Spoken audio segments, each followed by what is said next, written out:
வணக்கம். இது அரசியல் பேட்டை. இன்றைய அரசியல் பேட்டையில் ஒரு சிறப்பு விருந்தினர், திராவிட முன்னேற்ற கழகத்தினுடைய மாநில செய்தி தொடர்பு துணை செயலாளர் திரு சூர்யா கிருஷ்ணமூர்த்தி அவர்கள். வணக்கம். வணக்கம். அதாவது ஒரு 5 ஆண்டு கால ஆட்சியில் இருக்கக்கூடிய சட்டமன்றத்தை நிறைவான ஒரு பொழுதிலோடு முதலமைச்சர் இன்றைக்கி நன்றி தெரிவித்து முடிச்சிருக்காரு. குறிப்பாக எல்லோருக்கும் நன்றி தெரிவிச்சிருக்கார். அவருடைய மனம் போலவே எல்லோருக்கும், அதாவது எதிர்கட்சியாக இருக்கக்கூடிய எடப்பாடி பழனிசாமி உட்பட அனைவருக்கும் நன்றி தெரிவிச்சிருக்கார். இந்த ஆட்சி பொறுப்பு ஏற்க செல்லும் முன்னே ஒரு வார்த்தை சொல்லிட்டு போனார். இந்த ஆட்சி என்பது எப்படி இருக்கும் என்றால், எங்களுக்கு வாக்களிக்காதவர்கள் கூட ஏன் வாக்களிக்கவில்லை என்று வருத்தம் எழுதக்கூடிய ஒரு ஆட்சியாக இருக்கும். ஆனால் அடுத்த முறை அவர்கள் வாக்களிப்பார்கள் அப்படிங்கிற ஒரு விஷயத்தை சொல்லிட்டு போனார். இந்த 5 ஆண்டுகளை பொருத்தி பார்க்கும் பொழுது பெரிய ஒரு இடர்பாடுக்கு இடையே தான் ஆட்சி பொறுப்புக்கு வந்தார். அதற்கு பிறகு அவருடைய இன்றைக்கு வரைக்குமான செயல்பாடுகள் எல்லாமே மக்களை நோக்கி தான் இருக்கிறது. அவர் சொன்ன சொல்லை காப்பாற்றியிருக்கிறார் தான் நான் நினைக்கிறேன். முதலில் அவருக்கு வாழ்த்துக்கள். வரக்கூடிய தேர்தல் திமுக எப்படி எதை சொல்லியெல்லாம் வாக்குகள் கேட்கும், எதை சொல்லி மக்களை சந்திக்க போகிறதாக நீங்கள் பார்க்குறீங்க? தமிழ்நாட்டில் நடைபெறக்கூடிய 2026 தேர்தல் திராவிட முன்னேற்ற கழக அணிக்கும் அதிமுக அணிக்குமான தேர்தல் கிடையாது. திமுகவுக்கும் பாஜகவுக்குமான தேர்தல் கிடையாது. அது தமிழ்நாட்டுக்கும் பாஜகவினுடைய என்டிஏவுக்குமான தேர்தல். ஏன் தமிழ்நாட்டுக்கும்னு சொல்கிறோம்னா, தமிழ்நாட்டை எப்படியாவது வளர்ச்சியிலிருந்து கீழே இறக்கிடணும், தமிழ்நாட்டுக்கு எதையும் கொடுக்கக்கூடாது, தமிழ்நாடு கேட்பதையும் கொடுக்கக்கூடாது, அவங்க விரும்புவதையும் கொடுக்கக்கூடாது அப்படிங்கிறதுல உறுதியோடு பாஜக இருக்குது. ஏன்னா பாஜக விரும்பக்கூடிய ஒரு பாசிச இந்தியா, காவித்துவ இந்தியா, அவர்கள் விரும்பக்கூடிய மதவாத சாதிவாத இந்தியாவுக்கு தமிழ்நாடு மட்டும்தான் தடைக்கல். நீங்கள் தமிழ்நாட்டுக்குள்ளே பெனட்ரேட் பண்ணிட்டாங்கன்னா இந்தியா முழுக்க அவங்க என்ன விரும்புகிறாங்களோ அதை செஞ்சுருவாங்க. ஏன்னா காஷ்மீரில் பிரச்சனைனாலும் பார்லிமெண்ட்டுக்குள்ள கண்டென்ட்டோட உறுதியோட மறுக்க முடியாத ஆதார தரவுகளோட வாதிடுவது திமுக தான். மணிப்பூரில் பிரச்சனை நடக்கும் பொழுது அதற்காக போராடுவது திமுக தான். பார்லிமெண்ட்டுக்குள்ளே போய் மணிப்பூரினுடைய மறுகட்டுமானத்துக்கும் மறுவாழ்வுக்கும் நிதி ஒதுக்காதது ஏன்னு கண்டிப்பதும் திமுக தான். எல்லாரும் கலவரத்தை பேசிகிட்டு இருந்தோம், கலவரத்தை கட்டுப்படுத்தணும்னு பேசிகிட்டு இருந்தோம். கட்டுப்படுத்தின இந்த இடையில ஒரு சின்ன அமைதி வந்துச்சுல்ல, பிஜேபி ஆட்சி போன உடனே, அந்த சமயத்தில் இதை விட்டுட்டோம். ஆனால் அந்த நேரத்திலையும் அவர்கள் மறுவாழ்வுக்கான நிதி எங்கேன்னு கேட்டது திமுக தான். தமிழ்நாட்டுக்கான நிதியை மட்டும் கிடையாது. இந்த நாட்டில் யாரெல்லாம் பாதிக்கப்படுறாங்களோ, எந்த தரப்பெல்லாம் பாதிக்கப்படுதோ, எந்த மாநிலமெல்லாம் பாதிக்கப்படுதோ எல்லோருக்குமான நிதிக்காகவும் நீதிக்காகவும் போராடக்கூடிய கட்சியாக திமுக இருக்கிறது. அந்த எனர்ஜியை திமுகவுக்கு தமிழ்நாடு கொடுக்குது. தமிழ்நாட்டின் தலைவர் அப்படிங்கிற அந்த கிளைமை ஒரு கல்வெட்டில் எழுதி வைக்கக்கூடிய அளவிற்கான உரை தான் இன்னைக்கு அவர் ஆற்றின உரை. ஏன்னா அதில் அவர் ஆளுநருக்கு நன்றி சொல்றார். ஆளுநரால் அதிகம் துன்பப்படுத்தப்பட்ட ஒரு ஆட்சி இருக்கு அப்படின்னா அது இந்த ஆட்சி தான். ஆனா ஆளுநரை அதிகம் துன்பப்படுத்திய ஆட்சி இந்த ஆட்சி தான். ஏன்னா நாங்க அது ஜனநாயக செயற்பாடுகள். ஆமாமா, நீங்க துன்பப்படுத்துறோம்னா உங்களுடைய பெனிஃபிட்ஸை நான் கட் பண்ணுவேன், உன்னை கூப்பிடாமலே நான் அவையை நடத்துவேன், உன்னை கூப்பிடாமலே நான் நிகழ்ச்சிகளை நடத்துவேன் அப்படின்னு தெலுங்கானால நடந்தது போல தமிழ்நாட்டுக்கு நடந்தது மாதிரி நடக்கல. தமிழ்நாட்டில் சென்னாரெட்டிக்கு ஆளுநர் கரண்ட் ஆஃப் பண்ணாங்க. 3 நாள் கரண்ட் இல்ல. எல்லாத்த விட கொடுமை ஆளுநருடைய கான்வாய் மீது நடத்தப்பட்ட தாக்குதலாக இருக்கட்டும். உச்சபட்சமா இந்த தலைமுறைக்கு நமக்கெல்லாம் தெரிந்திருக்க வாய்ப்பு இல்லை. சென்னாரெட்டி என்கிட்ட தப்பா நடந்துகிட்டாருன்னு அந்த அம்மா வெளில சட்டமன்றத்திலே அவ்வளவு அயோக்கியத்தனங்கள் இங்க நடத்தப்பட்டது. அந்த மாதிரி எல்லாம் இல்லாம நேர்மையாக ஜனநாயக பூர்வமாக ஆளுநரை எதிர்கொண்டோம். நாம எதிர்கொண்ட ஜனநாயக பூர்வமான வழிமுறை அவருக்கு சில தொல்லைகளையும் துன்பங்களையும் கொடுத்துச்சு. தான் விரும்புறதெல்லாம் செய்ய முடியலையே அப்படின்னுட்டு ஃபேனை 12 வைடி மாலான்ட்டு பல நேரங்களில் அவர் கதர்னாரு. அதை நம்ம பார்த்தோம். இப்போ அந்த ஆளுநருக்கு நன்றி சொல்லியிருக்கிறார். என்ன சொல்லியிருக்கிறாருன்னா, இந்த அவையை ரொம்ப அவமானப்படுத்தினார், ஆனா தமிழருடைய பாரம்பரியம் யாரா இருந்தாலும் நன்றி சொல்றது, அதுக்காக நான் நன்றி சொல்றேன் அப்படின்னு நன்றி சொல்லியிருக்கிறார். எடப்பாடி பழனிசாமி குரூயலா நடந்துட்டார். அதாவது அடிப்படை மனிதாபிமானமே இல்லாம, சபைக்கான கண்ணியம்னு ஒண்ணு இல்லாம, எல்லா வகையிலையும் சபையினுடைய கண்ணியத்தை சீரழித்தவராக நடந்துக்கிட்டார். ஆனாலும் அவர் கண்ணியமா நடந்துகிட்டார்னு சொல்லி இன்னைக்கு எடப்பாடி பழனிசாமிக்கு நன்றி சொல்லியிருக்கிறார் தமிழ்நாட்டுடைய முதலமைச்சர். ஸோ இன்னைக்கு அவர் யாருக்கெல்லாம் நன்றி சொன்னார், எந்த இடத்துல நின்று பேசினார் அப்படிங்கிறது நான் தமிழ்நாட்டின் தலைவர். இந்த அரசியல் கணக்குகள்லாம் மாறும் போகும் வரும். நேற்று திட்டிட்டு இருந்தவங்க இன்னைக்கு கூட நிற்கிறாங்க, இன்னைக்கு கூட நிற்கிறவங்க நாளைக்கு திட்டலாம். இதெல்லாம் மாறும் போகும் வரும். ஆனால் இந்த ஸ்டேட்டை நான் ரெப்ரசென்ட் பண்ணுறேன், இந்த ஸ்டேட்டுக்கு நான் தலைவராக இருக்கிறேன் அப்படிங்கிற ஒரு உரை தான் அந்த உரை. அது எதிர்க்கட்சி தரப்புகள்ல இருந்தும் பிரதிபலிக்கப்பட்டது. உதாரணத்துக்கு ஜி.கே. மணியினுடைய பேச்சு ஒரு உதாரணம். அவர் முதலமைச்சரை அவருடைய ஸ்டேட்ஸ்மேன்ஷிப்பை பாராட்டியிருக்கிறார். அதிமுகனுடைய எம்எல்ஏ நினைக்கிறேன் ஐயப்பன் அவர்கள், உசிலம்பட்டி எம்எல்ஏ. அவர் கூட வந்து ஏன்னா இப்போ உடனே அவர் ஓபிஎஸ் அணிம்பாங்க.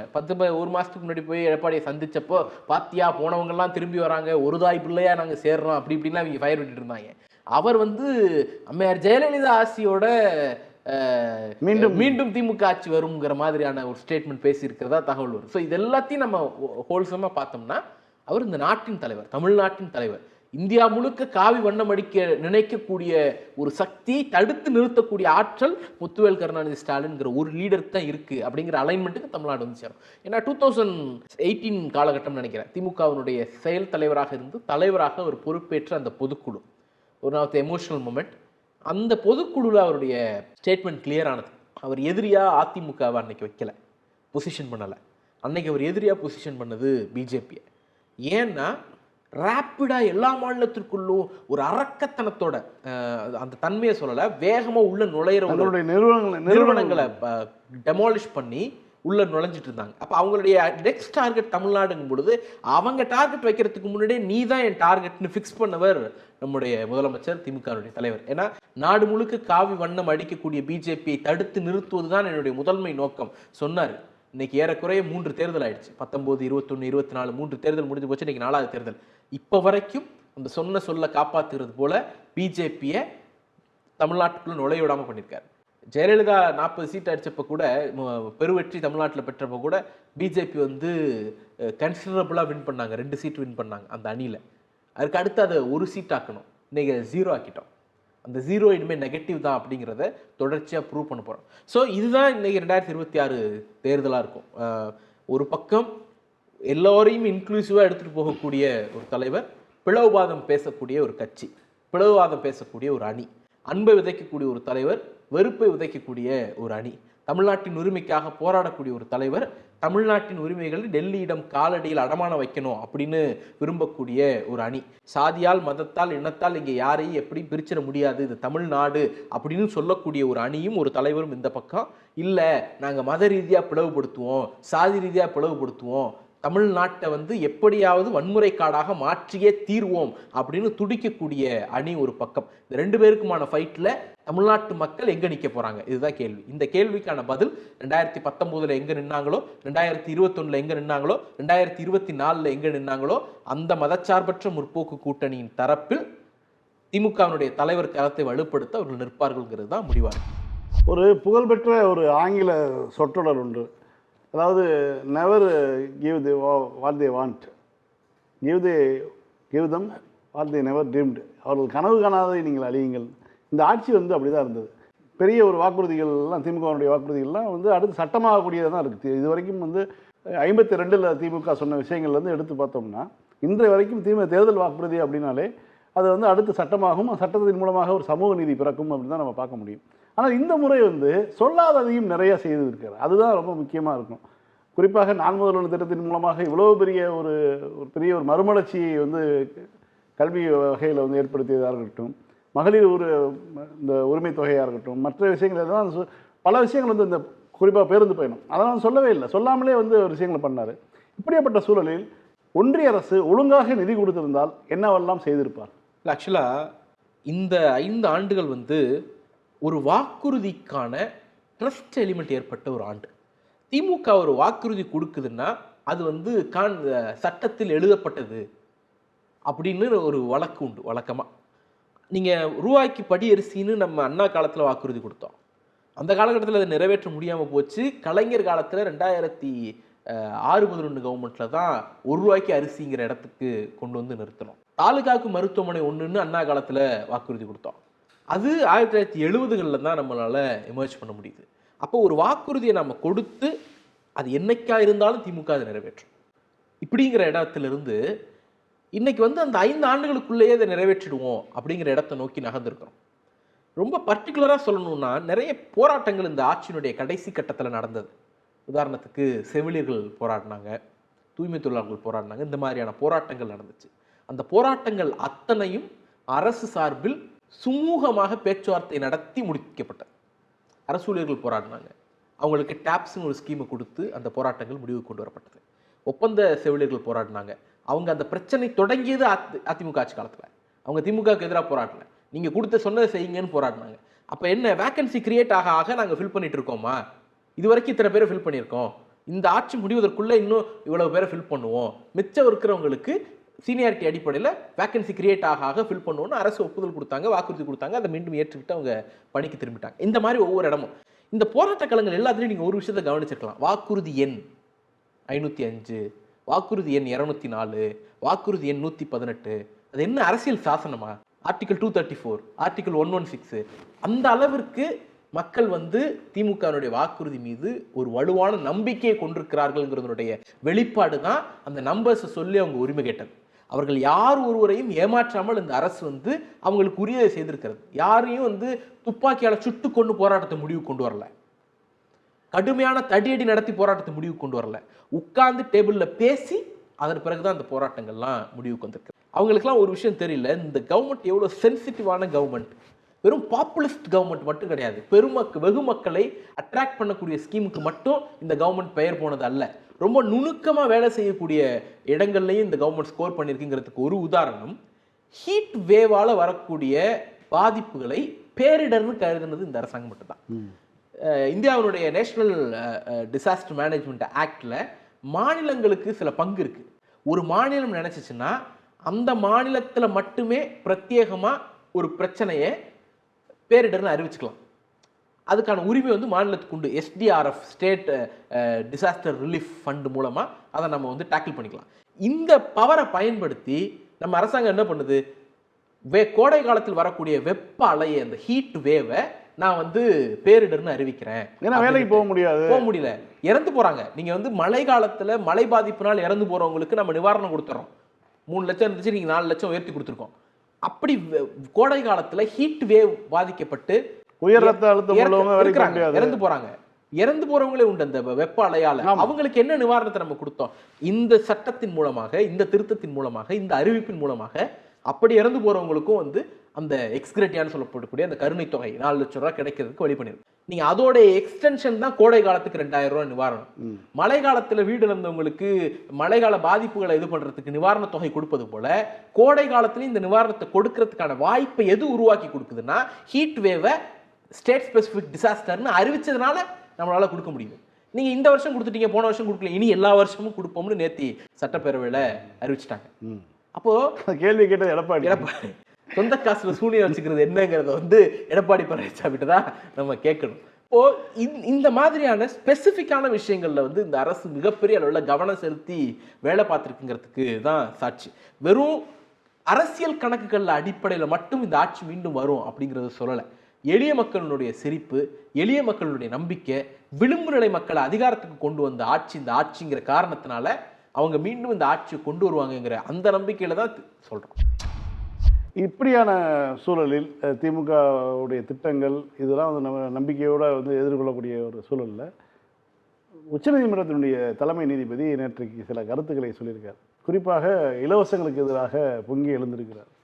இந்த மாதிரிலாம் வந்து இப்படிலாம் கொடுத்தா நான் வேலைக்கு எப்படி போவாங்க, மக்களை சோம்பேறிகளாக்கக்கூடிய திட்டங்களை வந்து சில மாநிலங்கள் செய்கின்றன அப்படின்னு சொல்லி அவர் தன்னுடைய கருத்தாக சொல்லியிருக்கார். தீர்ப்பில் சொல்லலை, ஒரு கருத்தாக சொல்லியிருக்கிறார்.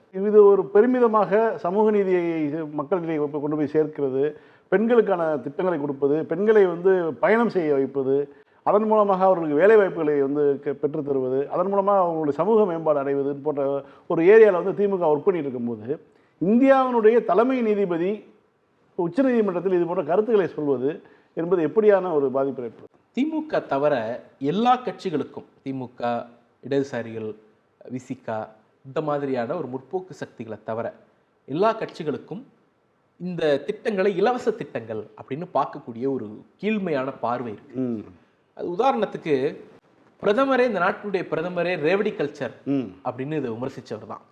ஒரு கட்டத்துக்கு மேலே போய் இலவச பேருந்து பயணம் பெண்களுக்கு இலவசமாக கொடுக்கிற காரணத்தினால் மெட்ரோல கூட்டம் வரமாட்டுது அப்படின்னு மோடி பேசினார். அதோட நிறுத்தி இருந்தா பரவாயில்ல, அதனால பொல்யூஷன் ஏற்படுதுன்னு பெண்கள் டிராவல் பண்றதை கொச்சப்படுத்தியவர் இந்த நாட்டினுடைய பிரதமர். மனைவியை தவிர எல்லாத்தையும் கொடுப்பாங்க அப்படின்னு கேவலமா பேசினவர் அதிமுகவுடைய முன்னாள் அமைச்சர், அதிமுகவுடைய sitting MP CV Shanmugam.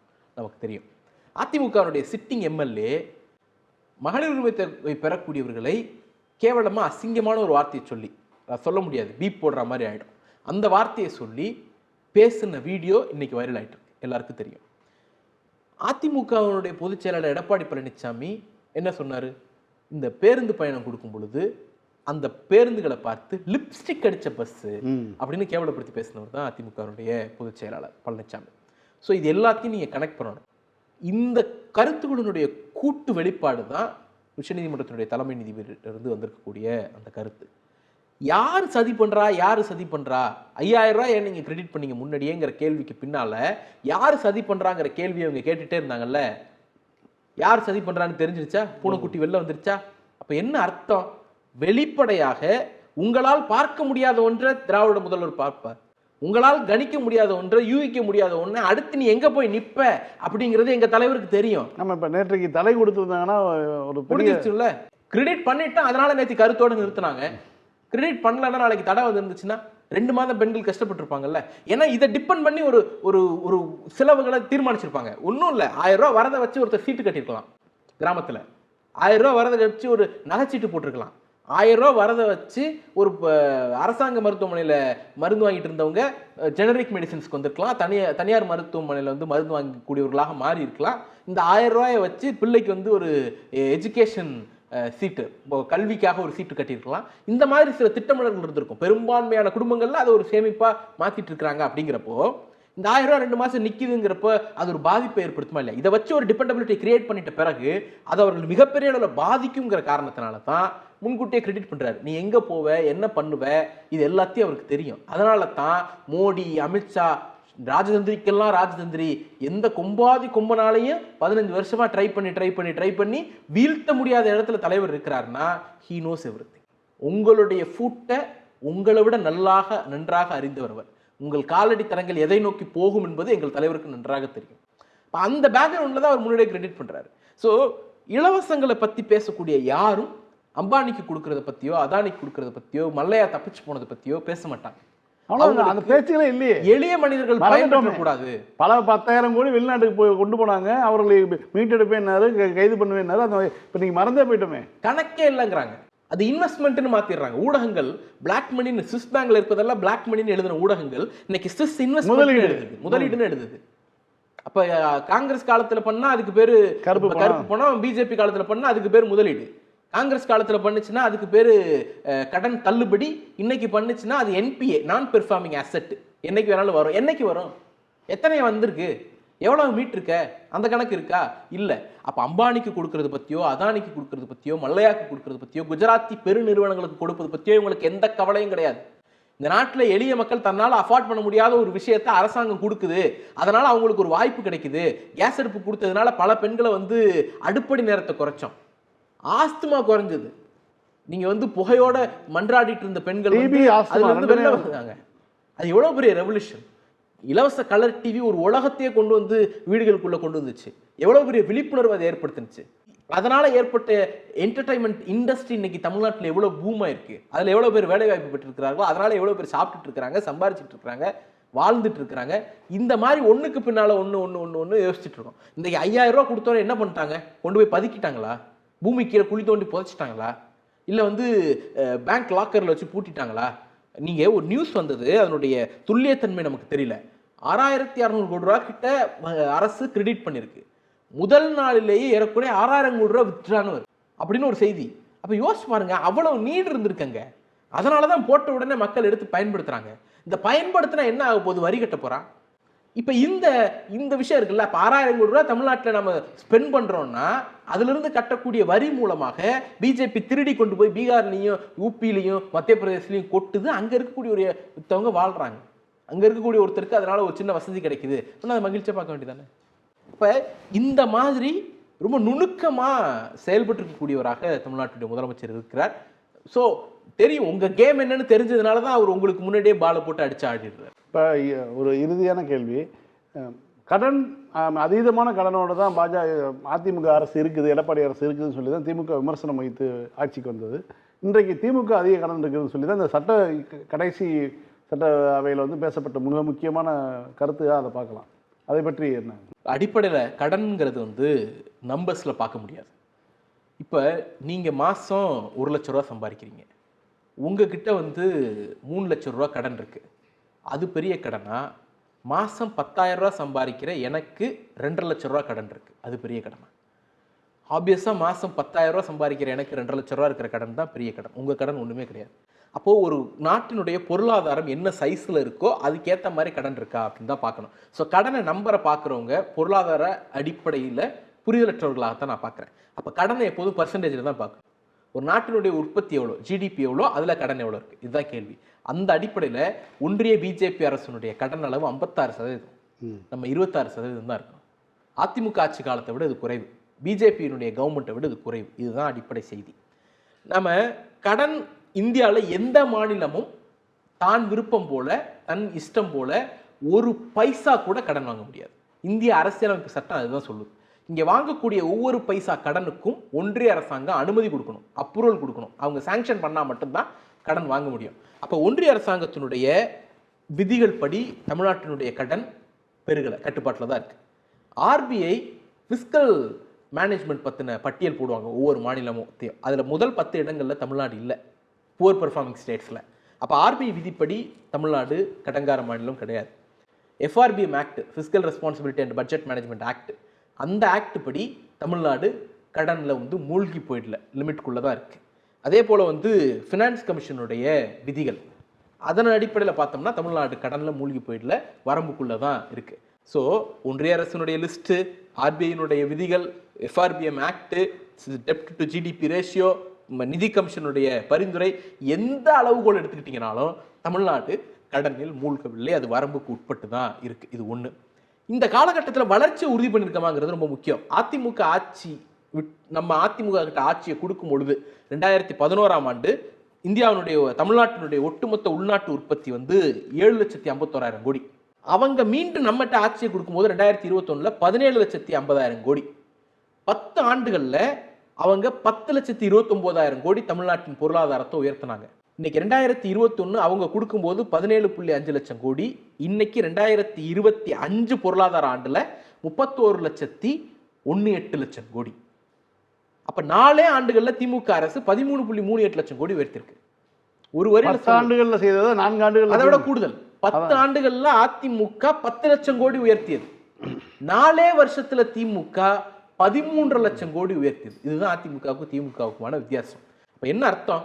AIADMK ஆட்சி காலத்துல ஆண்டு ஒன்றுக்கு சராசரியா 1,29,000 கோடி தமிழ்நாட்டினுடைய பொருளாதாரம் வளர்ந்தது. இன்னைக்கு திராவிட முன்னேற்ற கழக ஆட்சியில் 3,34,000 கோடி தமிழ்நாட்டின் பொருளாதாரம் உயருது. தமிழ்நாட்டினுடைய தனிநபர் வருமானத்தை 3 பங்கு உயர்த்திருக்கும் அதிமுகவை விட, தமிழ்நாட்டினுடைய ஒட்டுமொத்த பொருளாதாரத்தை 3 பங்கு உயர்த்திருக்கும் அதிமுக ஆட்சியை விட, தமிழ்நாட்டினுடைய ஜிடிபியை 3 பங்கு உயர்த்திருக்கும் அதிமுக ஆட்சி காலத்தை விட, இந்தியாவினுடைய ஆவரேஜ் பர் கேபிட்டா சராசரி வருமானம் இருக்குல்ல, அதை விட தமிழ்நாட்டில் உள்ள 38 மாவட்டங்கள் 32 மாவட்டம் கூடுதலான வருவாயிட்டு. எந்த மாநிலமும் எந்த அரசாங்கமும் செய்ய முடியாத மகத்தான சாதனை இந்த சாதனை. திமுக ஆட்சி காலத்துல 13.12% growth கலைஞர் கடைசியா விட்டுட்டு போகும்போது அதை கொஞ்சமா சிதைச்சு 0.07 விட்டுட்டு போனார் எடப்பாடி பழனிசாமி. இன்னைக்கு அதை 4 வருஷத்துல ரீபில்ட் பண்ணி 11.19 உயர்த்தியிருக்கோம் திராவிட முன்னேற்ற கழக ஆட்சியில. அப்ப தமிழ்நாட்டை வளர்ச்சியிலிருந்து வீழ்ச்சிக்கு எடுத்துட்டு வந்தது அதிமுக, வீழ்ச்சியிலிருந்து வளர்ச்சிக்கு கொண்டு போனது திமுக. இந்த அடிப்படையில தான் திமுக வந்து தமிழ்நாட்டை வளர்த்ததுன்னு சொல்றோமே தவிர இதுல வந்து ஸ்டிக்கர் ஒட்டிக்கணும்னு ஆசைப்படுறாரு எடப்பாடி பழனிசாமி. ஏன்னா அவங்களுக்கு ரொம்ப பழக்கப்பட்டது. சென்னை பெருவெள்ள காலத்துல வந்து விக்கிரவாண்டி டோல்கேட்லயே எல்லா பொருளையும் நிறுத்தி உள்ளாட முதற்கொண்டு ஸ்டிக்கர் ஒட்டின கட்சி அதிமுக. அதனால திமுகவினுடைய சாதனைகளுக்கும் அவர்களால் ஏற்பட்ட வேதனைகளை மீறி திமுக செய்த சாதனைக்கும் தன்னுடைய பெயரை தன்னுடைய கட்சியை கிரெடிட் எடுத்துக்கணும் அப்படின்னு 4 ரவுடி தான் வண்டியில ஏறுறார். தமிழ்நாட்டு மக்கள் நீ கோமாளிதான்டா அப்படின்ட்டு ஓரமாக உட்கார வைக்க போகிறார்கள். அது 26 தொடரப்போகிறது. ஓகே, உங்களுடைய வருகைக்கும் கருத்துகளுக்கும் நன்றி. மீண்டும் திங்கள் இரவு 9:30 மணிக்கு சந்திப்போம். நன்றி, வணக்கம்.